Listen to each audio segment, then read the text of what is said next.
ॐ सहना भवतु सहनौ भुनक्तु सह वीर्यं करवावहै तेजस्विनावधीतमस्तु मा विद्विषावहै।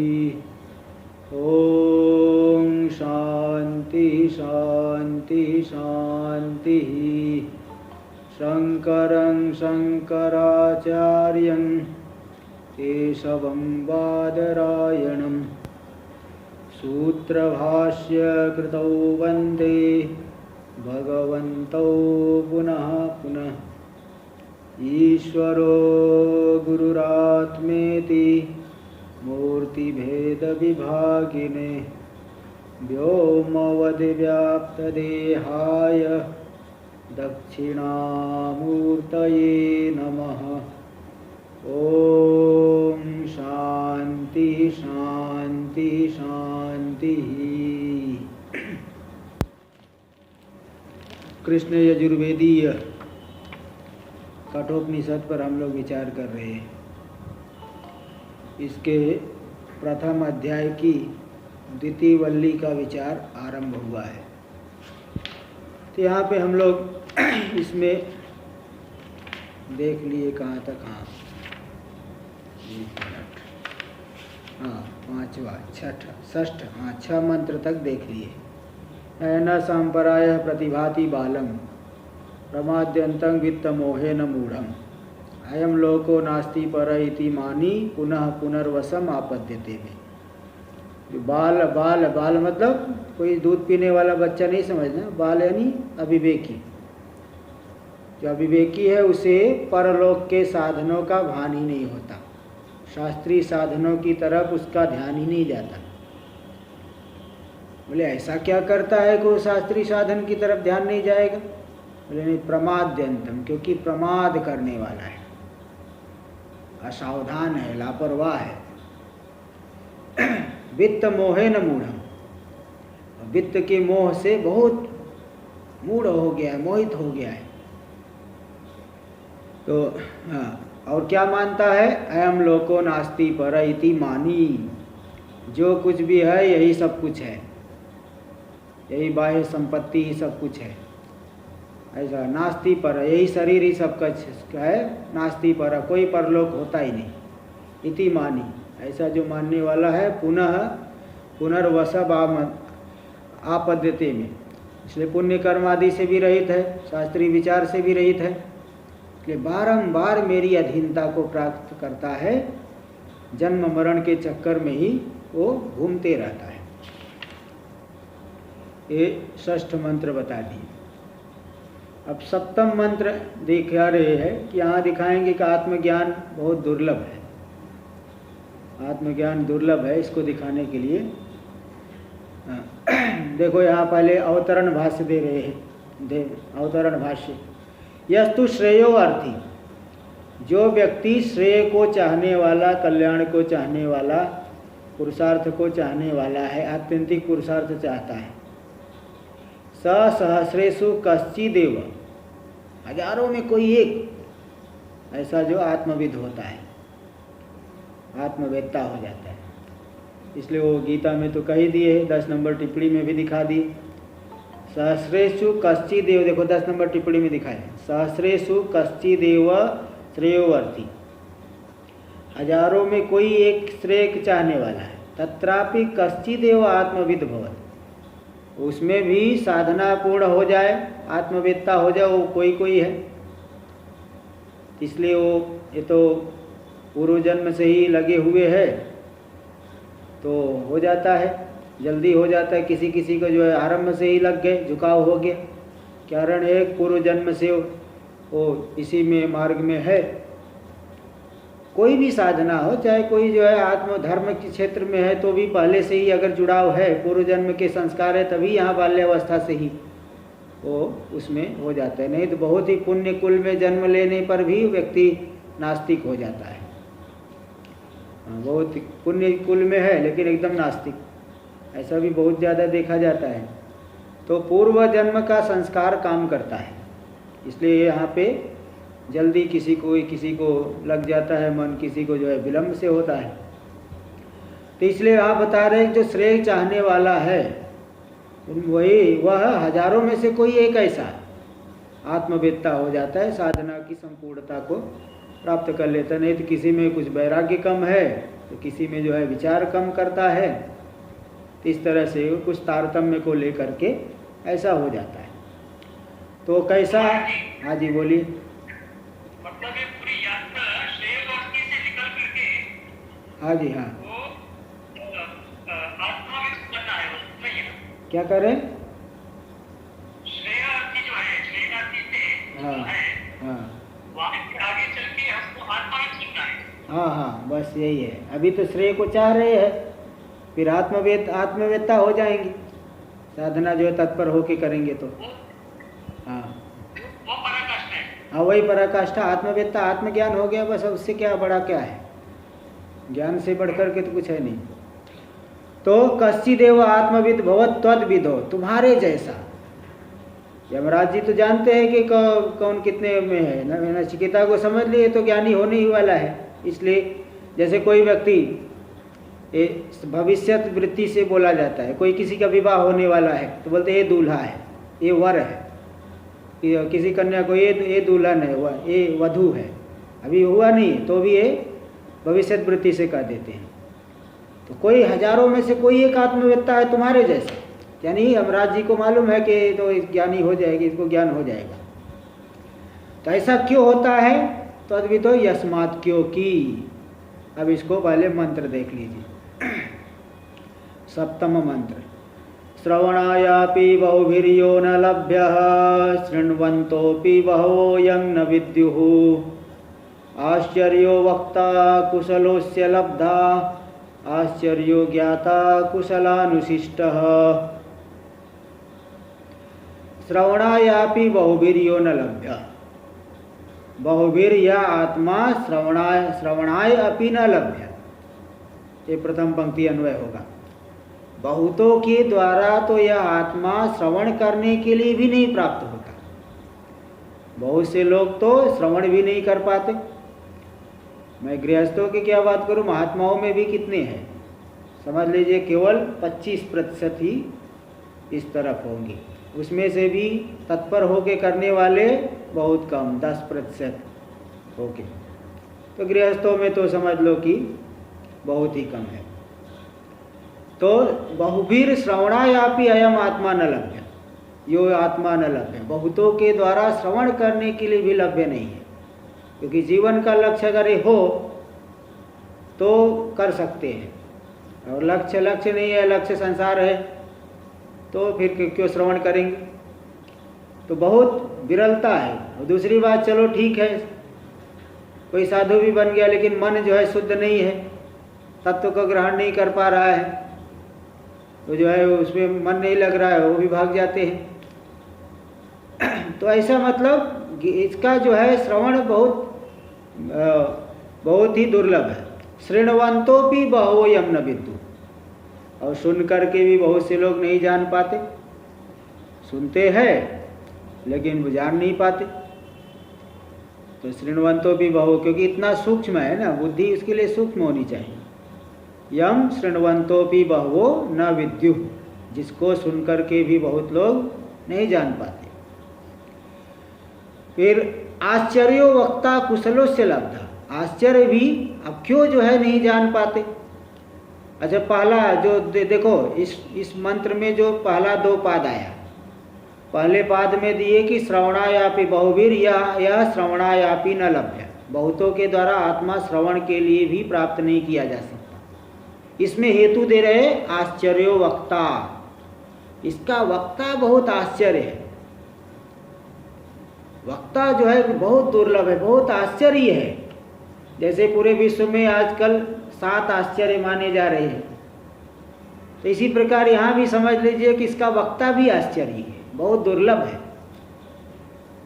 आश्चर्य इसको, क्योंकि आत्मा को अब बोध कराना है, तो आत्मा जो है इसमें कोई शब्द की प्रवृत्ति का निमित्त है नहीं, जाति गुण क्रिया संबंध, तो भी आत्मा को कैसे बोध कराना है।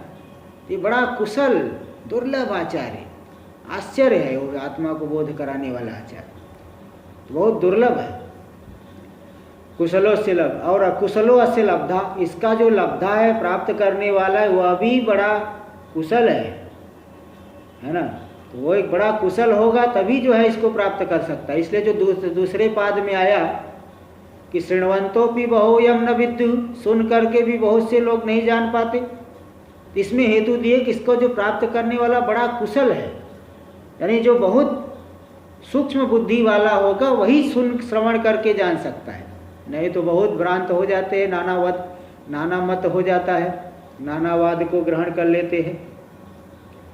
इसलिए आश्चर्योवक्ता अस्य लब्धा कुशलः और आश्चर्यो ज्ञाता कुशलानुशिष्ट। अंतिम देखिए, अंतिम वाक्य बनेगा कुशलानुशिष्ट ज्ञातापि आश्चर्य। किसी कुशल आचार्य के द्वारा उपदेश प्राप्त करके इसको जानने वाला भी आश्चर्य ही है, इसको जानने वाला आज भी आश्चर्य है। तन्निष्ठ हो गया ये भी बड़ा आश्चर्य, बहुत दुर्लभ है। इसलिए आत्मज्ञान इतना दुर्लभ है। देखिए यहाँ पे जो पहला पंक्ति है तो इसमें 1 नंबर टिप्पणी देख लीजिए, वो दिए है नास्तित्ववादम तिरस्कृत्य अस्तित्ववादम स्थापयिष्यन्। नास्तित्ववाद जो है उसका तिरस्कार करके अस्तित्ववाद की स्थापना करते हुए यदि अस्ति अतिरिक्ता एवं, चलो ठीक है मान लिए एक शरीर आदि से आत्मा भिन्न है, यदि है आत्मा तो कुतस्तरी तत्र लोका नाम न प्रमिति, क्यों प्राणियों को उसको यथार्थ ज्ञान प्रमिति मतलब यथार्थ ज्ञान उस आत्मा का क्यों नहीं होता, तत्व ज्ञान क्यों नहीं हो रहा है। इत्याशंका, ऐसी आशंका को स्थापन करके बता रहे तत्साधन श्रवणादि दौर्लभ्यात्, क्योंकि आत्मज्ञान का साधन जो श्रवण आदि है बहुत दुर्लभ है, इसलिए कह दिए श्रवणायापि बहुवीर्यो न लभ्येत्या। इसीलिए मंत्र में कह दिया गया, वेद भगवान ने कह दिए कि श्रवण भी बड़ा दुर्लभ है, इस आत्मा का श्रवण बहुत ही दुर्लभ है, ते बता दिए। श्रवणादि दौर्लभ्यम चैतत मनसो अशुद्धि तारतम्य निमित्तम। श्रवणादि की दुर्लभता क्यों है, क्योंकि मन किसी का शुद्ध नहीं है, अशुद्ध है तो क्या श्रवण करेगा। मनुष्य की अशुद्धि तारतम्य निमित्तक है, किसी में ज़्यादा अशुद्धि किसी में कम है। कोई चलो संसार से विमुख हो रहा है लेकिन चित्त ही अशुद्ध है, चित्त ही जो है बहुत सूक्ष्म वस्तु को ग्रहण करने का सामर्थ्य नहीं, तो कहाँ से श्रवण करेगा। और आत्मनो दुर्गम स्वरूपत्व मूलकम से। दूसरी बात क्या है, चित्त शुद्ध होने पर भी आत्मा को जानना बड़ा दुर्गम है, दुर्गम स्वरूप है। आत्मा दुर्गम स्वरूप, आत्मा में दुर्गम स्वरूपता है, बड़ा दुर्गम स्वरूप है। तन्मूलक ही यह श्रवण आदि साधन दुर्लभ है, इसलिए श्रवण आदि साधन दुर्लभ है। ते दे दिए यहाँ पे, और भी ऐसे। हाँ ठीक है, बाकी तो ठीक ही है। चलिए आगे देखिए, भाष्य में देखिए। हाँ बोलिए। श्रवण तो बाह्य और आंतरिक साधना दोनों है। हाँ श्रवण को हाँ दोनों प्रकार की साधनाएं ऐसा शास्त्रों में सुनने को मिला है। क्या दोनों प्रकार की? जैसे भगवत गीता में स्मृति में आया आश्चर्यवत् पश्यत् कश्चिदेनम, आश्चर्यवत् भगवत तथैव चान्यः आश्चर्यवत् चैतन्यम् शृणोति। वहाँ श्रवण को जो है आंतरिक साधना और बाह्य साधना दोनों लिया है। श्रवण नहीं होगा तो आंतरिक साधना कैसे शुद्ध होगा? नहीं, ऐसा है कि जो पहले से ही थोड़ा शास्त्रीय कर्म आदि करके आए हुए हैं, मतलब शास्त्रीय कर्मों से जो चित्त में मल है राग द्वेष आदि दूर होते हैं। उपासना से चित्त में एकाग्रता आती है। बाल्यावस्था से जो गायत्री उपासना आदि करते हैं, चित्त उसे निर्मल होता है, एकाग्र होता है। फिर श्रवण करने, तो श्रवण से भी होगा, ऐसा तो मैं मना नहीं कर रहा हूँ, मैं ऐसा मना नहीं कर रहा हूँ। पंचदशी में स्वयं आएगा कि श्रवण अगर चलो वह शुद्ध नहीं हुआ तो श्रवण करते करते भी चित्त शुद्ध हो जाएगा, उसका मना ही नहीं है। लेकिन यह है कि जो तुरंत लाभ मिलेगा वो नहीं मिल पाएगा। तुरंत लाभ मिलना वो नहीं, मतलब श्रवण से शुद्ध होकर के फिर जो है होगा। इसलिए तो बता दी ना, अशुद्धि तारतम्य है यहाँ, किसी का कम है किसी का ज़्यादा है, तो उसको देख करके करना पड़ेगा। चलिए देखिए भाष्य में, यस्मात् श्रवणायापि यानी श्रवणार्थम श्रोतुम अपि यो न लभ्य, श्रवण के लिए श्रवण के लिए श्रोतुम अपि, श्रवणार्थम का ही अर्थ है श्रोतुम अपि, श्रवण के लिए भी जो आत्मा नहीं मिलता, बहुवीर अनेक है। बहुत से ऐसे लोग हैं, अनेक है कि श्रवण भी के भी लिए नहीं मिल रहा है। कई तो ऐसी संस्थाएं हैं वहाँ पे सेवा को ही ज़्यादा महत्व देते हैं।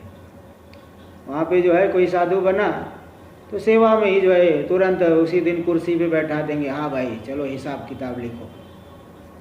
ऐसे बहुत से हैं यार। ऋषिकेश में ही कई ऐसी संस्थाएं हैं, वो लोग जो है बहुत बोलते हैं, अरे तुम्हारे कैलाश आश्रम में हम लोग हमारे महात्माओं को जो है बिगाड़ देते हैं, कम से कम आए आश्रम में सेवा करना चाहिए। और ये लोग जो है उपनिषद लेके बैठ गए, फिर तो कंट्रोल से बाहर हो जाते हैं, हमारी सीमा से ही बाहर चले जाते हैं। तो इसलिए जो है ये बहुतों के द्वारा श्रवण के लिए भी नहीं मिल पाता। और शृण्वन्तोपि बहो अनेके अन्ययम आत्मानं न विद्युः, श्रवण करते हुए भी बहुत से जो अनेक लोग हैं जिस आत्मा को नहीं जान पाते, उस आत्मा को नहीं जान पाते श्रवण करके भी, क्योंकि शुद्ध अंतःकरण नहीं है तो वो नहीं जान पाएंगे। न विदन्ति, क्यों? अभागिनो असंस्कृत आत्मानो न विजानी, अभागी लोग है ना, वो अभागी लोग है। तो मतलब असंस्कृत आत्मा है, उनका अंतःकरण शुद्ध नहीं है।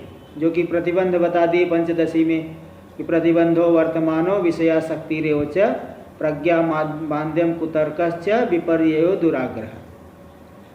वर्तमान प्रतिबंध क्या है? विषय में ज़्यादा आसक्ति है, ये बड़ा प्रतिबंध है। श्रवण तो कर रहे हैं लेकिन विषय में ही विषय की तरफ ज़्यादा झुकाव हो जाए। प्रज्ञा माध्यम, बुद्धि बहुत मंद है। कुतर्क है, कुतर्क विपरीत ही तर्क करेंगे, ऐसा क्यों न मान लूँ, ऐसा क्यों न मान लूँ। विपर्य विपरीत ज्ञान, जैसे राजा विरोचन को बताए प्रजापति ने, उन्हें शरीर को ही आत्मा मान लिया, गलत समझ लिए। दुराग्रह अपना ही जो मन में बैठा के रखे उसी को पकड़ के रखे है। तो ये सब प्रतिबंध होते हैं, वर्तमान कालीन प्रतिबंध। तो इसलिए असंस्कृत आत्मा न, असंस्कृत आत्मा अंतःकरण वाले है, इसलिए न भी जानी, नहीं जान पाते। किंचस्य वक्ता भी आश्चर्य, दूसरी बात इसका वक्ता भी जो है बहुत आश्चर्य, बहुत दुर्लभ है, कोई ही है, बहुत ही आश्चर्य है वक्ता भी। ठीक आत्मा का निरूपण करने वाला वो बहुत आश्चर्य है। अद्भुत व देव अनेकीषु कश्चित् देव होत, अनेकों के बीच में कोई होता है। क्योंकि जो आत्मा वाणी का विषय नहीं है उसको बोधन कराना है। सर्वम खलविदम ब्रह्म, अब सब अलग अलग है, सर्वम खलविदम ब्रह्म कैसे होगा? लोग कहेंगे, तब उसका बोधन कराना है कैसे जो है। तो उसका जो है वक्ता भी बहुत आश्चर्य अद्भुत है, अनेकों में कोई एक होता है ठीक वक्ता। तथा श्रुत्वापि यस्य आत्मनः कुशलो निपुण एव अनेकेषु लब्धा कश्चिदेव भवत्। इसी प्रकार इस आत्मा का श्रवण करके कोई कुशल पुरुष, बहुत जो है बुद्धि सूक्ष्म है, तीक्ष्ण बुद्धि वाला निपुण पुरुष ही अनेकों में कोई ही, लब्धा कश्चिदेव, कोई ही इसको अनुभव कर पाता है, तन्निष्ठ हो पाता है, स्वानंद का अनुभव कर पाता है। क्यों? क्योंकि आश्चर्यो ज्ञाता कश्चिदेव कुशलानुशिष्ट, कुशलेन निपुणेन आचार्येण अनुशिष्ट सन। तो यह अन्वय इस तरह से हो गया, कुशलेन आचार्येण अनुशिष्ट सन अस्य आत्मनो ज्ञातापि आश्चर्य। कुशल आचार्य के द्वारा उपदेश प्राप्त करके इस आत्मा को जानने वाला भी बड़ा आश्चर्य है, बहुत दुर्लभ है। अनुशिष्ट मतलब उपदेश प्राप्त करके आचार्य। हाँ, तो ये अब ये जो बताए कि जो है इसका वक्ता बहुत दुर्लभ है। अब इस बात को थोड़ा यहाँ और अच्छी तरह से बता रहे हैं। कस्मात, तब इसको दिखा रहे, मंत्र देख लीजिए, 8वां मंत्र। न नरेण वरेण प्रोक्ता येष सुविज्ञेयो बहुधा चिन्त्यमानः अनन्य प्रोक्ते गतिरत्र नास्त्यडीयान्यतर्क्यमणुप्रमाणात्। न नरेण वरेण प्रोक्ता, न अवरेण नरेण प्रोक्त, ऐसा आत्मा अवरेण नरेण प्रोक्त बहुधा चिंत्यमानो न सुविज्ञेय। यह जो आत्मा है अवर, बहुत निकृष्ट, कोई निकृष्ट आदमी है, तत्वनिष्ठ से जो भिन्न है, उसके द्वारा बताए जाने पर बहुधा चिंत्यमान, बहुत विचार करने पर भी न ऐसा सुविज्ञेय, नहीं जाना जा सकता। क्योंकि जोग आचार्य ही अब तत्वनिष्ठ नहीं, तत्व में निष्ठा नहीं, संसार वही, जैसे आजकल बहुत से कथा, एक के बाद एक कथाकार है, उनका एकदम पूरा ये रहता है, यहाँ एक हफ्ते यहाँ वो भागवत की है, अगले हफ्ते उधर बुक है, तीसरे हफ्ते उधर बुक है, चौथे हफ्ते उधर बुक है, ऐसे ही उसी में मतलब पूरा साल भर घूमते रहेंगे। अब क्या है लक्ष्य, क्या है लक्ष्य? वही है, पैसा कमाने के चक्कर में बहुत ही ज़्यादा लग गए। तो इस तरह के लक्ष्य वाला जो रहेगा, अब कितना उपदेश करे, लेकिन लोगों को क्या मालूम, तो खुद ही उपदेश करने वाले में उस तरह का कुछ वो नहीं है, तो फिर वो कितना भी उपदेश करे, वो सामने वाले को जो है बहुत चिंतन करने पर भी नहीं समझ पाए, क्योंकि वह स्वयं निष्ठा से रहित है, स्वयं उसके अंदर जो है ये संसार की आस्था बैठी हुई है। तो इसलिए अवर जो निकृष्ट है, तत्वज्ञानी से भिन्न है आत्मा, ऐसा गुरु, उनके द्वारा कहे जाने पर बहुधा चिंत्यमाना, बहुत चिंतन करने पर भी यह सुविज्ञेय नहीं है, नहीं जाना जा सकता। तो अनन्य प्रोक्ते, इसलिए अभेददर्शी आचार्य, देखो अब इसको, अनन्य प्रोक्ते गतिरत्य नास्त्य ऋयान यह तर्क मणु प्रमाण। देखिए इसका अन्वय होगा, अनन्य प्रोक्ते अत्र गति नास्ति। अब अनन्य प्रोक्ति शब्द का तीन प्रकार से अर्थ भगवान भाष्यकार ने निकाला है, तो थोड़ा जो है आप लोग ध्यान से समझिए। तो पहले एक तृतीया तत्पुरुष समास, अनन्य प्रोक्ते अनन्येन प्रोक्ते, यानी अनन्य यानी अभेददर्शी आचार्य के द्वारा कहे जाने पर, अत्र यानी इस आत्मा में गति मतलब संशय, अगर अभेददर्शी आचार्य ने उपदेश किया, इस आत्मा के विषय में कोई संशय ही नहीं रह जाए। अभेददर्शी के आचार्य के द्वारा उपदेश होने पे पहला अर्थ, अनन्य प्रोक्ते का पहले अर्थ को लेकर के।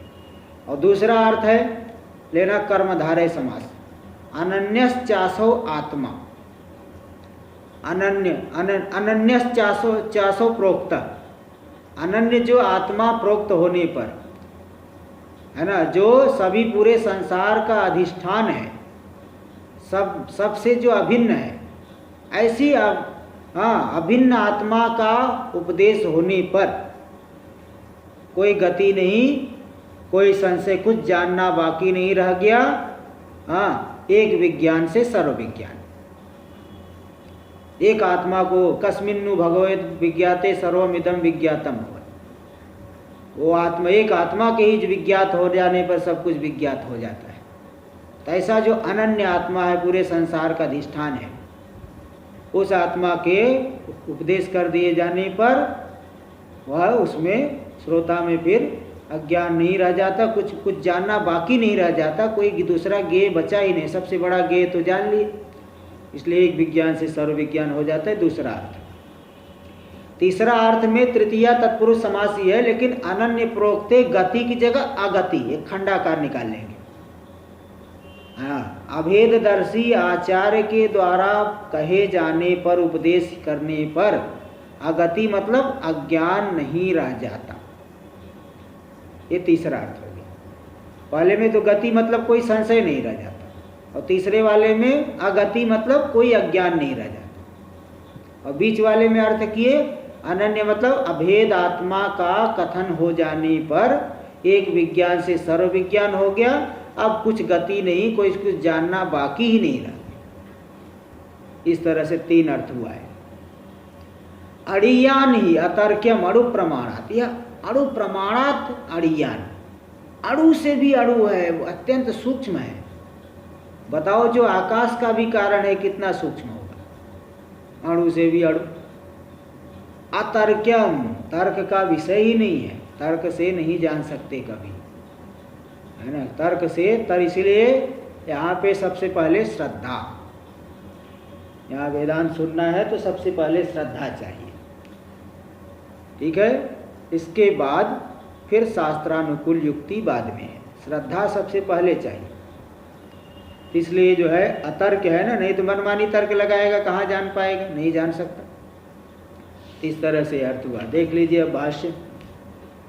नहीं नरेण, नरेणा अणा दीर्घ नहीं हरसिए, नहीं नरेण मनुष्येण अवरेण प्रोक्तो। यहाँ थोड़ा सा हमारे जो दसम पीठाधीश्वर जी, षष्ठ पीठाधीश्वर महाराज जो स्वामी विष्णु देवानंद गिरी जी महाराज, उन्होंने 10 नंबर में टिप्पणी लिखा है, तो नरेणेति नरत्वोक्त्या न प्रवचने नारी प्रसंग, या नर मंत्र में नरेण आया, तो नरत्व का कथन होने से प्रवचन में नारी का प्रसंग नहीं है, नारी का प्रवचन में नहीं, ऐसा इन्होंने टिप्पणी में लिख दिया है। 10 नंबर टिप्पणी देख सकते हैं। नरत्वोक्त्या न प्रवचने नारी प्रसंग, नरत्व का कथन होने से प्रवचन में नारी का प्रसंग नहीं, नारी का अधिकार प्रवचन में नहीं, ऐसा है यहाँ दे दिए। किस तरह से, तो नरेण यानी मनुष्य, देख लीजिए भाष्य में। नहीं नरेण मनुष्येण अवरेण प्रोक्त, अवर जो हीन है, अवरेण मतलब हीनेन, प्राकृत बुद्धिना, जो प्राकृत बुद्धि वाला है, विषयों में ही जिसकी बुद्धि जा रही, उस प्राकृत बुद्धि वाला के द्वारा कहे जाने पर इत्येतद, ये अर्थ हुआ नर अवरेण का अर्थ हो गया, जो विषयों में विषय वाली बुद्धि से युक्त है। इत्येतद उक्ता ये आत्मा, ये जो आत्मा है, यम त्वम माम पृच्छसि, जो तुम मुझको पूछ रहे हो, तो अगर प्राकृत बुद्धि वाले के द्वारा कहे जाने पर, बहुत चिंतन करने पर भी सुविज्ञेय नहीं है। नहीं सुष्ठु सम्यक विज्ञेय, सुष्ठु मतलब हाँ जी,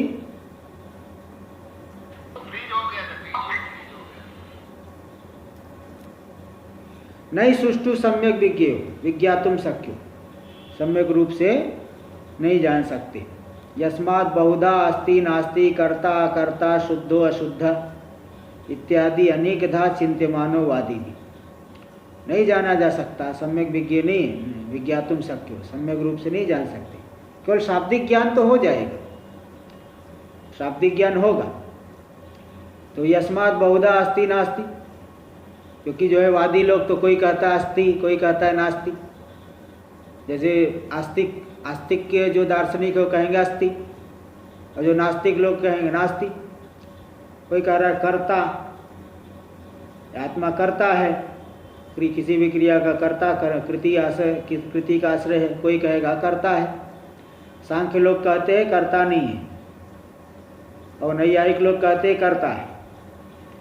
कोई कहेगा शुद्ध है, सांख्य भी ये शुद्ध असंगो ही अहम पुरुष, वेदांती तो कहते हैं। कोई कहेगा शुद्ध है, यानी मीमांसक लोग क्रिया का फल भोगने वाला दुखादि वाला है, दुखादिमान है, ऐसा कहते इत्यादि अनेकधा चिंत्यमानो वादी भी। इस प्रकार से अनेक प्रकार से वादियों के द्वारा इस आत्मा का चिंतन किया गया है। इसलिए जो प्राकृत बुद्धि वाला पुरुष इसका उपदेश करेगा तो आत्मा को नहीं जान सकते। कथम पुनः सुविज्ञेय इति, तो कैसे सुविज्ञेय है इति उच्यते, इस पर बताते हैं। अनन्य प्रोक्ते मतलब अनन्येन अपृथक दर्शिना आचार्येण, जो अनन्य है अपृथकदर्शी आचार्य, पहला वाला अर्थ जो बताया था तृतीया तत्पुरुष समास, जो अभेददर्शी आचार्य है, अपृथकदर्शी, पृथक नहीं देने वाला, अभेद है। वासुदेव सर्वमिति स महात्मा सुदुर्लभ, सब कुछ वासुदेव परमात्मा रूप ही है, ऐसा जो जानने वाला महात्मा है बहुत दुर्लभ है। तो ऐसे ही जो अभेददर्शी आचार्य के द्वारा प्रतिपाद्य ब्रह्मात्म भूतेन प्रोक्ता, प्रतिपाद्य जो ब्रह्म से ब्रह्म स्वरूप भूत, ब्रह्मात्म भूत, ब्रह्मवेद ब्रह्म भूत, तो ब्रह्मात्म रूप हो गया, जो उसके द्वारा प्रोक्ते यानी कहे जाने पर आत्मनि गति अनेकधा, गति मतलब यहाँ लेना संशय, अनेक प्रकार की जो अस्ति नास्ति इत्यादि लक्षणा चिंता, चिंता मतलब संशय ज्ञान, 9 नंबर टिप्पणी में दे दिए, यथोक्त भी प्रतिपत्ति जन्यम संशय ज्ञान। कोई कह रहा अस्ति, कोई कह रहा नास्ति। इस आत्मा में अब कोई संशय नहीं बचा, क्योंकि अभेददर्शी आचार्य ने उपदेश कर दिया। तो अस्मिन् अस्ति नास्ति न विद्यते, ये सब जो है चिंता यानी संशय ज्ञान नहीं बचता। अत्र अस्मिन् आत्मनि नास्ति न विद्यते। क्यों? क्योंकि सर्व विकल्प गति प्रत्यस्त मितत्वाद आत्मन, आत्मा जो है सर्व विकल्प गति का अभाव वाला है। इसलिए आत्मा में कोई विकल्प नहीं, सभी विकल्पों से रहित है। इस प्रकार से जब आत्मा का यथार्थ रूप से ज्ञान हो गया तो सभी विकल्प गति जो है चिंतन है वह प्रत्यस्त मितत्वाद यानी समाप्त हो गया, जिस आत्मा में निर्विकल्प ज्ञान हो जाने से। इसलिए अभेददर्शी आचार्य के द्वारा कहे जाने पर आत्मा में कोई संशय नहीं होता। ये पहला अर्थ हुआ।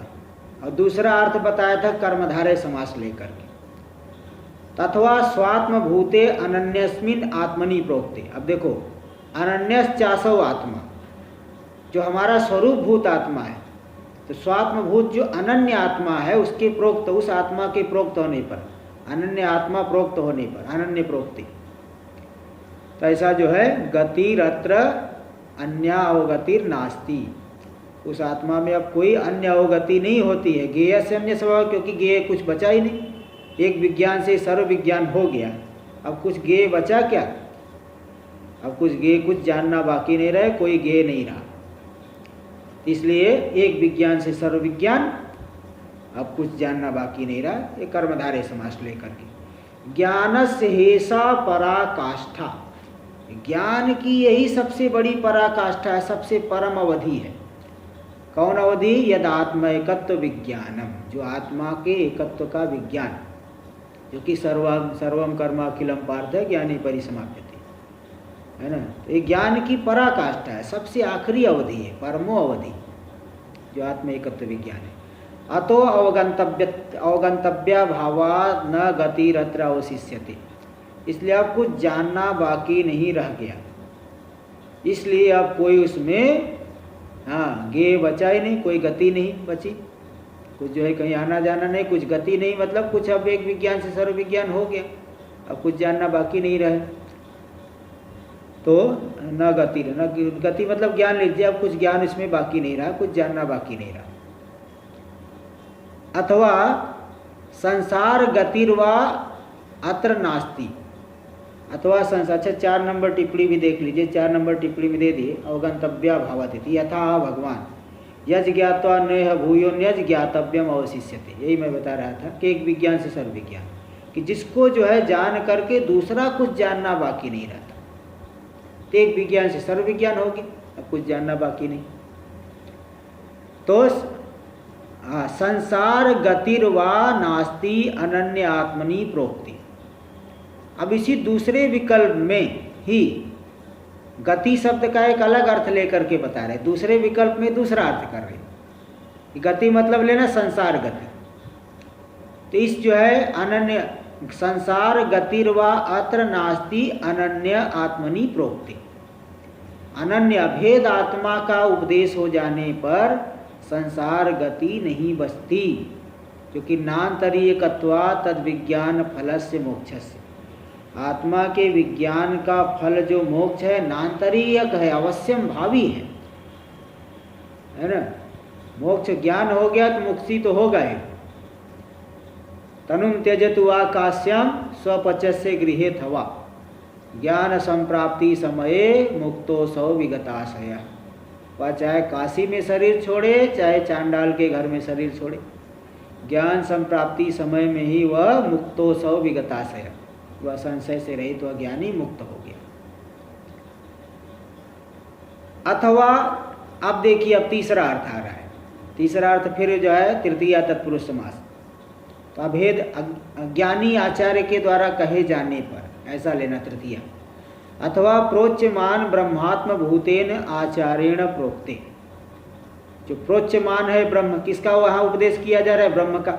उस ब्रह्म स्वरूप भूत जो आचार्य है, ब्रह्म ज्ञानी आचार्य, उनके द्वारा तृतीया तत्पुरुष समास, उनके द्वारा प्रोक्ते आत्मनि, उनके द्वारा कहे गए आत्मा में अगति मतलब अनवबोधो अपरिज्ञानम अत्र नास्ति।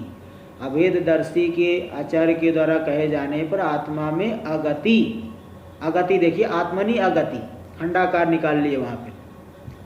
अगति मतलब अनवबोधो यानी अपरिज्ञानम अत्र नास्ति। अपरिज्ञान आत्मा में नहीं बल्कि ज्ञान हो ही जाता है, ज्ञान हो ही जाएगा ये निश्चित रूप से। भवत्येव अवगति तद विषया मतलब आत्म विषयक अवगति ज्ञान तो होगा ही श्रोतु श्रोता को। क्या ज्ञान होगा? तदस्मि अहमिति, वही मैं हूँ, वही व्यापक परमात्मा मैं हूँ, वही सच्चिदानंद ब्रह्म मैं हूँ। ये आचार्य से आचार्य के समान, जैसे आचार्य को ज्ञान है शिष्य को भी ज्ञान हो जाएगा। जैसे जो है कहीं भी देख लीजिए, सनत कुमार जी ज्ञानी है, नारद जी को भी ज्ञान हो गया। श्वेत केतु के पिता वो ज्ञानी थे, श्वेत केतु को भी ज्ञान हो गया। राजा प्रतार्दन इंद्र के पास गए, इंद्र ज्ञानी थे, उनको भी ज्ञान कराए थे, उनको भी ज्ञान हुआ। इस तरह से जैसे आचार्य को ज्ञान है शिष्य को भी ज्ञान हो ही जाएगा निश्चित रूप से। इसलिए ज्ञान परंपरा का भी विच्छेद नहीं होता है, ज्ञान परंपरा का विच्छेद नहीं इत्यर्थ। एवं सुविज्ञेय आत्मा आगमवता आचार्येण अनन्यतया प्रोक्ता। इस तरह से जो आगम वाला आचार्य है यानी श्रोत्री जो आचार्य ब्रह्मनिष्ठ है, आगमवता मतलब श्रोत्री ले लेना, जो शास्त्र ज्ञानी आचार्य है। आचार्य कहने से आचार्य मतलब श्रोत्री तो है, ब्रह्मज्ञानी है, तभी तो पहले ही बता दिया आवरण मतलब निकृष्ट को तो नहीं लेना है। तो आगमवता आचार्यण जो आत्मा प्रोक्त होने पर, अनन्यतया प्रोक्त होने पर सुविज्ञ पहले दे दी, एवं सुविज्ञ, इस तरह से सुविज्ञ हो गया। नहीं तो फिर घूमते रहो भटकते रहो लेकिन नहीं जान पाओगे। इतर्था ही अड़ियान अड़ु प्रमाणादपि संपद्यते आत्मा। अन्य प्रकार से तो वह आत्मा तो अणु से भी अणुतर है, सिद्ध होता है, अणु से भी अणुतर है, जान ही नहीं पाएंगे। जैसे सूक्ष्म वस्तु को नहीं जान पाते, स्थूल वस्तु आँख से दिख गई, सूक्ष्म वस्तु नहीं दिखाई पड़ती। तो इसी प्रकार आत्मा जो है बुद्धि हमारी वहाँ पहुँच ही नहीं पाएगी, चाहे कितना भी कोई कोशिश कर ले। बहुत जानने की कोशिश करने पर भी कुछ ज़्यादा हाथ नहीं लगेगा। इसलिए ज्ञानी आचार्य के पास ही ये सब विद्या प्राप्त की जाती है। अतर्क्यम अतर्क्य स्वबुद्ध्याभ्यूहेन केवलेन तर्केण। स्वबुद्धि के द्वारा जो कल्पित केवल तर्क के द्वारा इसको नहीं जाना जा सकता, तो अतर्क्य है।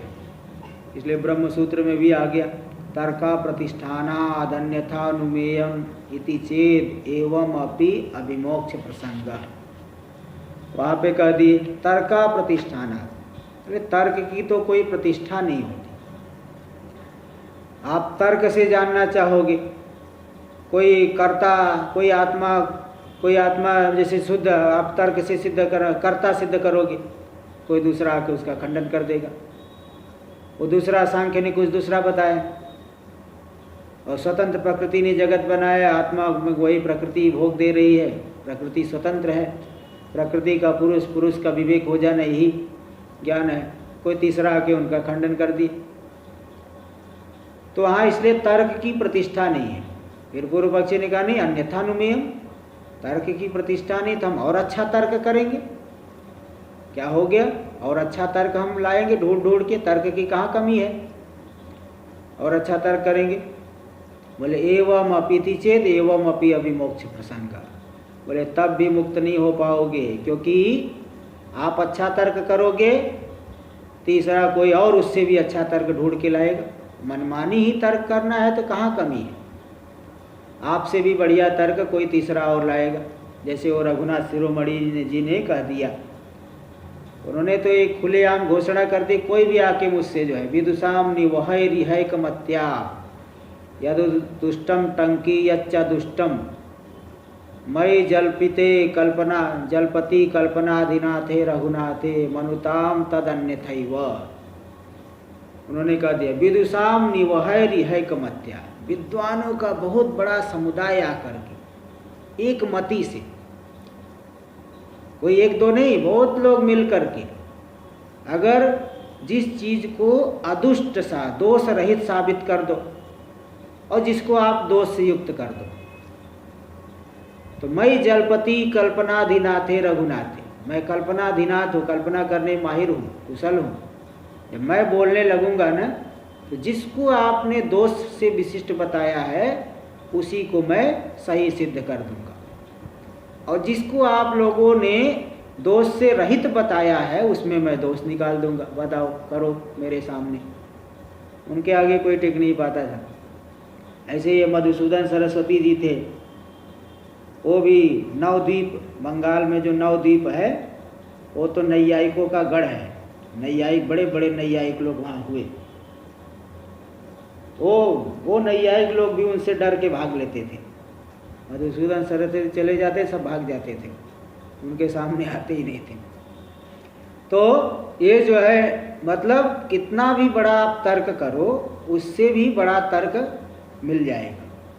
इसलिए मुख्य बात है शास्त्रानुकूल तर्क से ही जाना जा सकता है। वही कह अतर्क्यम, अतर्क्य स्वबुद्ध्या व्यूहेन केवलेन तर्केण, अपनी बुद्धि के द्वारा कल्पित केवल शुष्क तर्क, शास्त्र के आधार पे नहीं कर रहे, उस तर्क के द्वारा नहीं जाना जा सकता। क्यों? क्योंकि तर्क माणे अणु परिमाणे केनचित स्थापिते आत्मनि, कोई तर्क करके कह दिया कि आत्मा अणु परिमाण वाला है। आत्मा क्या है? बहुत सूक्ष्म है। ततो ही अणुतरम अन्यो व्यूहति, दूसरा कह देगा नहीं उससे भी छोटा है। हाँ, बालाग्र बालाग्र शतभागस्य शतधा कल्पितस्य च भागो जीव सविज्ञेयो सचानंत्याय कल्पते। बोले बाल का जो है एक बाल के अग्र का 100 टुकड़े कर दो, और उसमें से एक के भी बाल के अग्र भाग जो एकदम नोक वाला आगे का, उसके 100 टुकड़े करो, और उसमें भी एक को लेकर के फिर उसका 100 टुकड़े करिए। बालाग्र शतभागस्य शतधा कल्पितस्य च भागो जीव, इतना सूक्ष्म आत्मा है। सभी के साचानंत्याय कल्पते, आगे तो बोलते वही व्यापक भी है। तो अगर आप अणु परिमाण कोई स्थापित करेगा अपने मन के द्वारा, तो दूसरा कोई क्या कल्पना कर देगा, उससे भी हम अणुतर सिद्ध कर देंगे।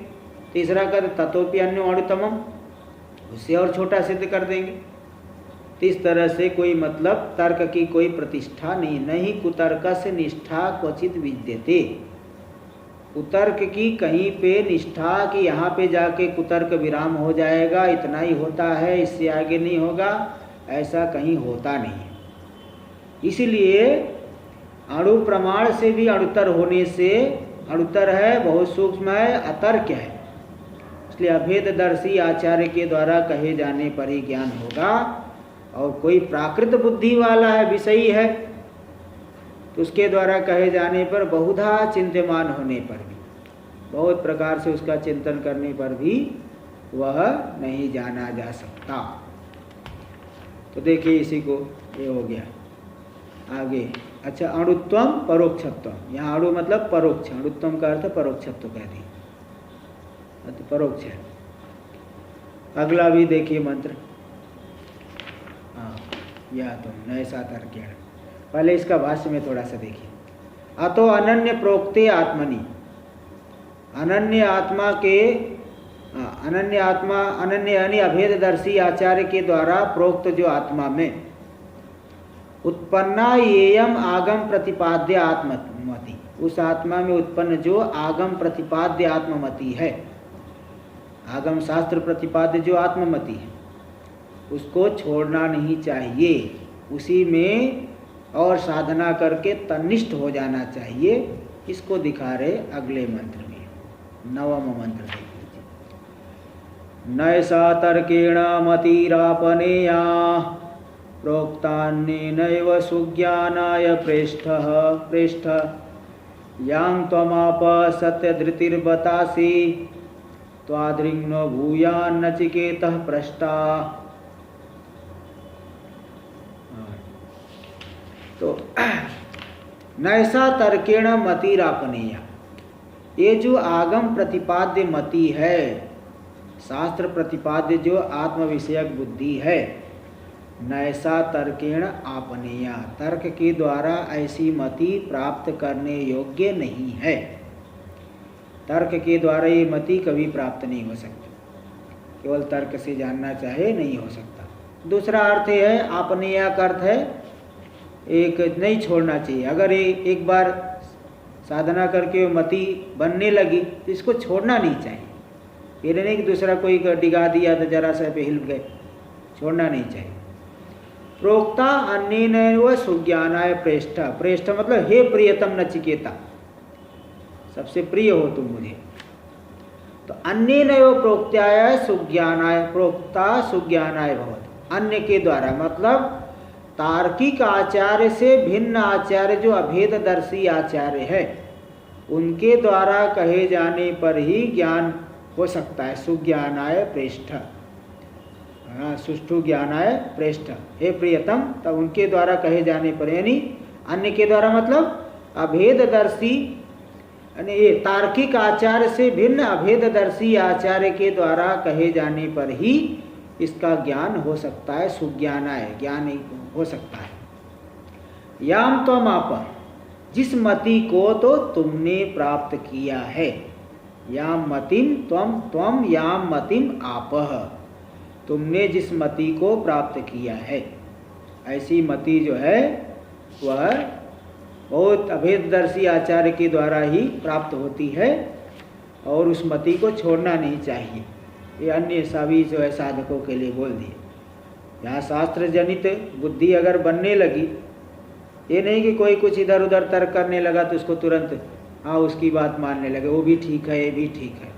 जब तक संदेह वाली स्थिति में रहेंगे तब तक आप वहाँ तक नहीं पहुँच पाओगे। इसलिए कह रहे सत्य धृतिर बतासी, बत बत यानी अनुकंपा करके, बहुत कृपा करके बोल रहे तुम सत्य धृति रसी, तुम जो है सत्य धृति हो, जिस धृति के द्वारा सात्विक धृति वाले हो, सत्य धृति वाले हो, यथार्थ वस्तु विषय तुम्हारी धृति है। गीता में कहते हैं ना धृत्या धारयते मन प्राणेन्द्रिय क्रिया योगे न व्यविचारिण्या धृति सा पार्थ सात्विकी, जिस धृति के द्वारा योगे न अव्यविचारिण्या, अव्यविचारिणी जिस धृति के द्वारा योग के द्वारा जो है प्राण मन इंद्रिय इन सब की क्रिया का धारण किया जाता है, सही मार्ग में लगाया जाता है। ऐसी जो अव्यभिचारिणी धृति है, तत्व की तरफ जो अभिमुख होने वाली धृति है, उसके द्वारा वही धृति सात्विक धृति है। तो ऐसी तुम्हारी सात्विक धृति, सत्य धृति वाले हो तो तुम्हारी धृति जो है सात्विक सत्य धृति हो, इसलिए तुम आत्मा को ही चाहते हो। तो आदृग्नो भूया नचिकेता प्रश्न, तुम्हारे जैसा जो है पूछने वाला और मुझे मिले, मैं तो ऐसे ही अधिकारियों को ढूंढता हूँ। इसलिए ब्रह्मज्ञानी जो आचार्य वह भी चिराग लेकर के उत्तम अधिकारी को ढूंढते रहते हैं, मतलब उनके अंदर भी ये रहता है कि भाई उत्तम अधिकारी मिले तो उसे विद्या दी जाए।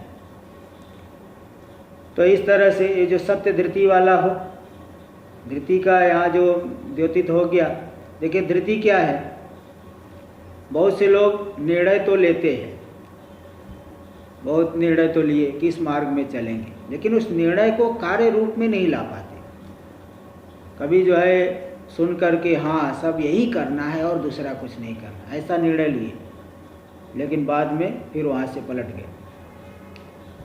तो यानी बुद्धि से तो अच्छे बुरे का निर्णय होगा, बुद्धि तो निर्णय करेगी अच्छा बुरा क्या है, लेकिन धृति से उसको कार्य रूप में परिणत करेगा। और जिसकी धृति कमजोर है उसके जीवन में कोई विशेष परिवर्तन नहीं दिखता। इसलिए लोग कहते हैं ना, अरे क्या तुम जो है इतने दिन से श्रवण कर रहे, तुम्हारे अंदर तो कुछ मुझे दिखता ही नहीं। तो मतलब धृति अगर कमजोर है तो आदमी के जीवन में उतना परिवर्तन नहीं दिखाई पड़ता।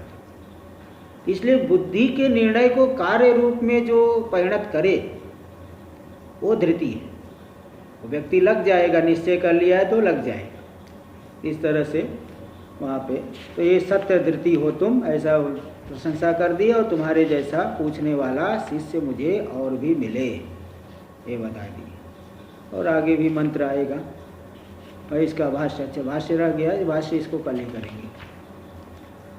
ओम सहनाववतु सहनौ भुनक्तु सह वीर्यं करवावहै तेजस्विनावधीतमस्तु मा विद्विषावहै।